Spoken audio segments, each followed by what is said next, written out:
당평책과 균역법을 시행하며 조선의 진정한 평등을 가져온 성군 vs 노론도 소론도 아닌 어중간한 위치에 있는 노론의 허수아비이며 형제와 아들을 죽인 무자비한 복군. 과연 그는 누구였을까요? 오늘의 주제 영조입니다. 자, 우리가 조선 제21대 왕이었던 영조를 알기 위해서는 조선 제19대 왕이었던 숙종을 주목할 필요가 있습니다. 조선 제19대 왕이었던 숙종에게는 아내가 여러 명 있었습니다.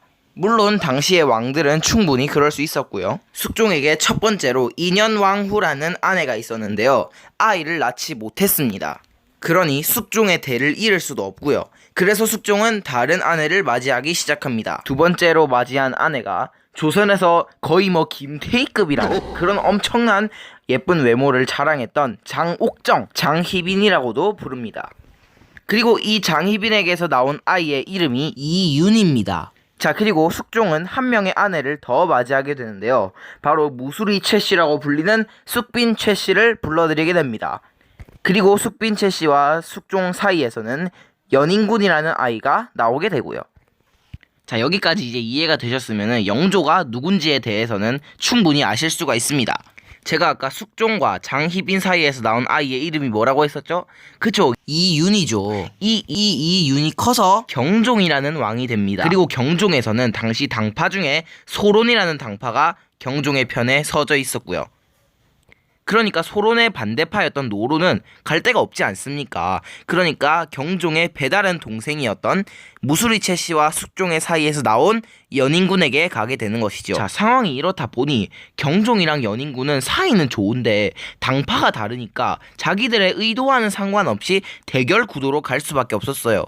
그러나 경종에게는 숨겨왔던 다른 고민이 있었는데요. 바로 경종을 이을 후사가 없고, 그리고 경종 자기 자신도 몸이 허약해서 대체 누구를 다음 왕으로 뽑아야 될지 모르겠다라는 고민이었죠. 경종은 열심히 고민하던 와중에 답을 얻게 됩니다. 바로 자신의 배다른 형제인 연인군을 다음 왕으로 택하는 거죠. 이렇게 연인군을 세제 책봉하게 됩니다.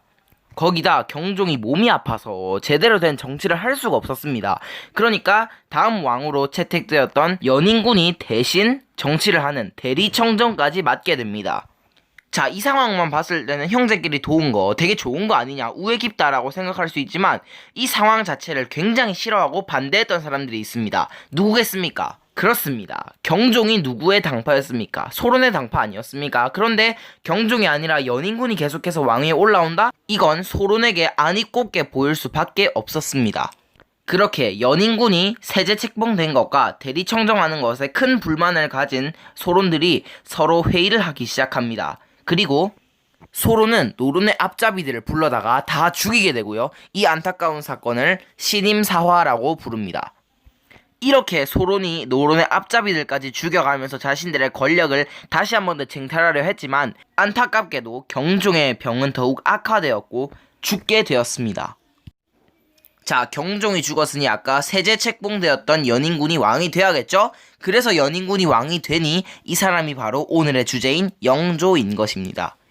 자, 그러나 여기서 영조가 경종을 죽였다, 게장을 먹여 독살했다라는 의혹이 발생하기 시작하는데요. 사실 그거는 사실과는 반대되는 이야기일 수도, 아니면 사실일 수도 있습니다. 그냥 단순히 의혹일 뿐이에요. 그러나 서로는 경종이 죽은 것을 영조 탓으로 돌리면서 다시 한번 더 권력을 쟁탈하고 싶지 않겠습니까? 그래서 서로는 이 영조가 경종을 죽였다라는 이야기를 굳게 믿기 시작하죠. 자, 이제 영조가 어떻게 왕이 됐는지를 알아봤으니 영조가 어떤 일을 했는지도 한번 알아봐야겠죠? 영조가 했던 정책 중에 첫 번째, 균역법입니다. 조선시대에는 농민들이 당시에 1년에 한 번씩은 꼭 국가에 군포 2필씩을 냈어야 됐습니다. 그러니까 농민들이 얼마나 부담스러웠겠습니까? 그래서 이 2필을 한 필로 줄여줬습니다. 이것이 바로 균역법이 되는 것이지요.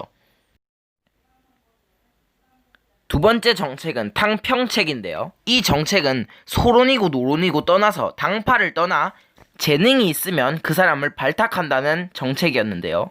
그 전까지는 많은 왕들이 너무 당파에 휩쓸려가지고 수많은 인재를 놓치기도 했단 말이죠. 그러니까 이런 불상사를 막기 위해서 당파와 상관없이 재능이 있으면 발탁하는 정책이 바로 탕평책이었습니다. 사실 이 탕평책을 노론도 소론도 아닌 자신의 어중간한 위치를 합리화하기 위해서 영조가 펼친 계략이다라는 그런 비판도 있는데요.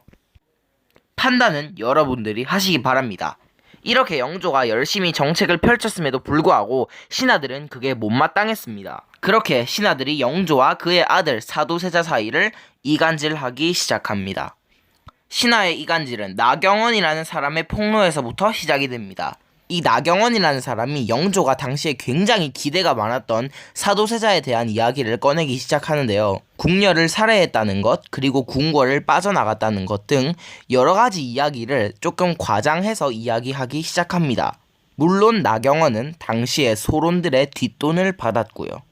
당시에 영조의 입장은 아니 땐 굴뚝에 연기가 왜 나겠느냐라는 입장이었는데요. 그렇게 영조는 사도세자를 계속해서 혼내기 시작합니다. 물론 자신의 기대에 못 미치는 사도세자가 조금 원망스러웠을 수도 있고요. 그런데 그 강도가 점점 심해지기 시작합니다.